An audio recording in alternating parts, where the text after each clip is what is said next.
বাংলাদেশ থেকে ভারতে পণ্য আমদানির ক্ষেত্রে নিষেধাজ্ঞা জারি করেছে কেন্দ্রীয় সরকার। রবিবার সকাল থেকেই এই নিষেধাজ্ঞার প্রভাব পড়তে শুরু করেছে কোচবিহার জেলার চ্যাংরাবাধা স্থলবন্দর। চ্যাংরাবাধা বন্দর দীর্ঘদিন ধরেই ভারত, বাংলাদেশ ও ভুটানের মধ্যে রপ্তানি ও আমদানি বাণিজ্যের গুরুত্বপূর্ণ কেন্দ্র হিসেবে কাজ করে আসছে।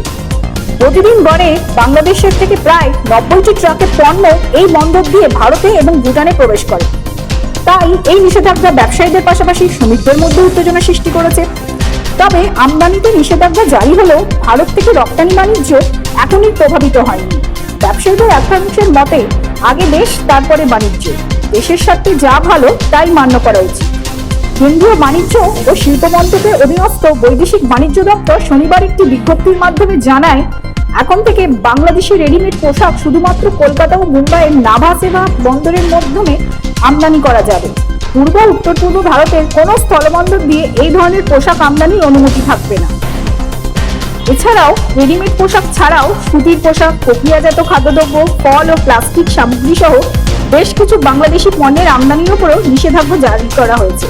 ফলে এইসব পণ্য এখন থেকে অসম, ত্রিপুরা, মেঘালয় কিংবা মিজোরামে কোনো শুল্ক কেন্দ্র দিয়ে ভারতে প্রবেশ করতে পারবে না।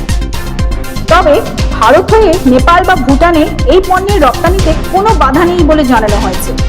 চ্যাংরাবাধা শুল্ক দপ্তরের এক কর্তা জানান, ঊর্ধ্বতন কর্তৃপক্ষ যেভাবে নির্দেশ দেবে আমরা সেই নির্দেশ মেনেই বাণিজ্যিক কার্যক্রম পরিচালনা করব।